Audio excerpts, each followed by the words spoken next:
Ma'am अगर हम बात करें प्रेग्नेंट लेडीज़ को लेकर, इनके भी बहुत सारे सवाल होते हैं। प्रेग्नेंट लेडीज़ का होता है कि कई बार मिसकैरेजेस हो जाते हैं। जी। मतलब कई बार तो लेडीज़ के साथ ये प्रॉब्लम है कि चौथा पांचवा महीना उनका चढ़ जी। जाता है, लेकिन जी। तब जाकर मिसकैरेज हो जाते हैं, तो वो बड़ी क्रिटिकल आ जाती है वो हाँ जो जी। स्थिति होती है।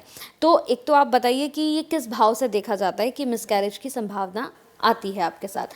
और सेकंड मेरा ये क्वेश्चन है कि आप ना मतलब थोड़ा सा गाइड भी करिए, थोड़ा गाइडेंस दीजिए कि जी। प्रेग्नेंट लेडी के लिए क्या होना चाहिए। जी, देखिए हमारे बहुत ही अच्छे क्वेश्चंस आ रहे हैं, चाहे इंटरकनेक्टेड हैं। क्योंकि देखिए मुझे लगता है कि जो प्रेग्नेंट लेडी होती है उसकी वह वो कंडीशन होती है कि जिस समय पे उसे सबसे ज़्यादा केयर और मैं कहूँगी मेंटल सपोर्ट की भी बहुत ज़्यादा ज़रूरत होती है। मैं इसमें ये नहीं मानती कि विमेन कहीं भी कमज़ोर हैं, वो अपने अपने आप को बहुत अच्छे से हैंडल कर सकती हैं। बट अगर मैं इमोशनल फैक्टर की बात करूं, मैं हार्मोनल अप डाउन्स की बात करूं, तो वहाँ उस समय उन्हें नीड होती है कि उन्हें समझा जाए, सुना जाए, कोई हो जो उनको सुन ले, समझ ले, केयर कर ले। सो बहुत ही अच्छा टॉपिक है कंचन जी। देखिए अगर कुंडली की हम बात करते हैं तो कुंडली में मिस कैरेजेस, देखिए जैसे हम देखते हैं कि पंचम भाव संतान संतान से देखा जाता है, तो अगर मैं मिस कैरेज की बात करूं तो बहुत ज़्यादा जो मुख्य जो भाव माने गए हैं, देखिए वह होता है कुंडली का अष्टम भाव। पंचम भाव यानी जिससे हम संतान देखते हैं, अगर उसमें भी पाप ग्रह बैठे हैं तो वह भी बहुत ज़्यादा मिस कैरेजेस का रीज़न बनते हैं। अच्छा। सेवेंथ हाउस को भी मैं इसमें इंक्लूड करूंगी। देखिए कहने को हम सेवेंथ हाउस से हम शादी देखते हैं, पर अगर मैं बॉडी पार्ट्स की बात करूं तो हमारे इंटरनल ऑर्गन्स भी हमारे सेवेंथ हाउस से ही देखे जाते हैं, सेवेंथ और एट्थ हाउस से बेसिकली। तो पंचम से संतान हो गई, सेवेंथ से हमारे लेडीज़ के कह लीजिए इंटरनल ऑर्गन्स हो गए, और अष्टम भाव से भी हम यह ऑर्गन्स ही देखते हैं। ऑर्गन से रिलेटेड या मैं कहती हूँ हार्मोन से रिलेटेड, यूरिनरी प्रॉब्लम्स हो गई, यूट्रस से रिलेटेड बहुत ज़्यादा लेडीज से संबंधित जितनी भी प्रॉब्लम्स बीमारियाँ होती हैं, यह हमारी अष्टम भाव से भी देखी जाती हैं। अब देखिए बेसिकली देखने में क्या आता है कि अब किसी लेडी ने कंसीव कर लिया, पर कुछ समय बाद उसे, जबकि उसने बहुत अच्छे से केयर भी करी, पर कुछ समय बाद समझ आता है, देखा जाता है कि उसका मिसकैरेज हो गया। अब उनका रीज़न क्या होता है? देखिए एक शुभ दशा आई, कोई छोटा सा कोई अच्छा अंतर प्रत्यंतर का ऐसा पीरियड आया कि जिसमें मान लीजिए गुरु का कोई ऐसा पीरियड आ गया कि जिसमें उस लेडी ने कंसीव कर लिया। पर साथ ही साथ अगर मान लीजिए पंचम भाव में किसी नेगेटिव, किसी पाप ग्रह की स्थिति बनी हुई है, जैसे कि मैं कहूँ पंचम भाव में राहु की स्थिति, पंचम भाव में केतु की स्थिति, पंचम भाव में मंगल ग्रह की स्थिति, पंचम भाव में ही ये जो मैं आपको ग्रहों की स्थिति बता रही हूँ, इनको हम सेवन्थ और एट्थ में भी काउंट कर सकते हैं। अच्छा। कि अगर सेवन्थ और एट्थ हाउस में भी अगर ऐसे ग्रहों का कोई कॉम्बिनेशन बनता है, शनि का भी देखिए बहुत बार देखा जाता है, शनि का भी दुष्प्रभाव होता है। तो इन ग्रहों की स्थिति जब अगर इन भावों में आती है तो वह चलती हुई अच्छी खासी प्रेगनेंसी में भी मिसकैरेज का कारक बनती है।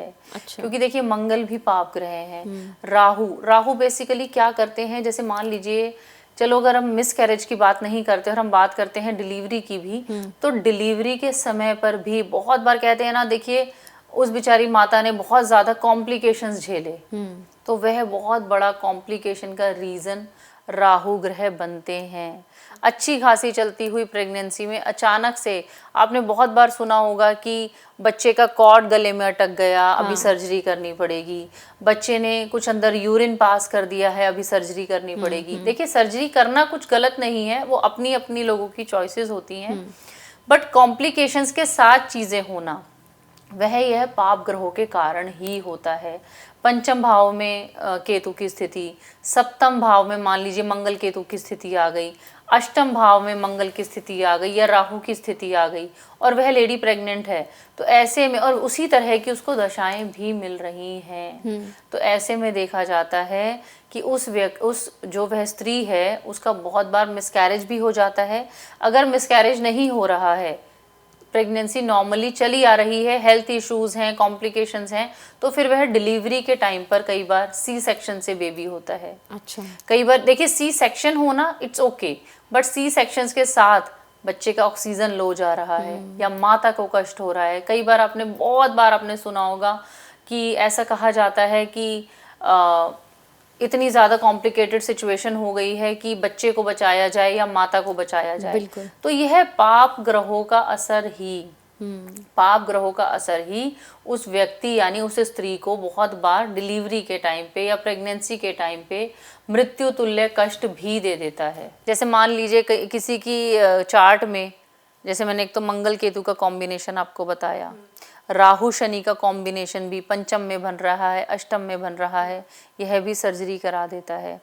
मतलब ऐसे अलग अलग तरह के ये जो कॉम्बिनेशंस होते हैं, और उसके बाद वह कौन से भाव के मालिक हैं, और अगर इन भावों में वह बैठे भी हैं तो क्या वह अस्त बैठे हैं, क्या वह नीच स्थिति में बैठे हैं, नवांश में उनकी स्थिति कैसी है, यह देखिए बहुत ही कहते हैं ना कि डिटेल में बहुत ही ज़्यादा एक ध्यान से देखने वाला टॉपिक है। तो यह जो ग्रहों की स्थिति होती है यह मिस कैरेज तक करा देती है, और कई बार हमें पता भी नहीं चल पाता है कि इन मिस कैरेजेस का या इन कॉम्प्लिकेशंस का क्या रीज़न है। बिल्कुल, जैसे कि मैम आपने बताया कि राहु की वजह से भी ये सब कुछ होता है, मिसकैरेजेस भी राहु की वजह से होता है। हमने बहुत सारे ऐसे बच्चे देखे हैं जो पैदा होते हैं और पैदा होने के बाद उनके फेस पे निशान होते हैं। जैसे कई बार हमने देखा है कि बच्चे का होंठ जो है वो कटा हुआ होता है, या कई बार हमने देखा है कि कान कटा हुआ था। तो ये क्यों होता है मैम?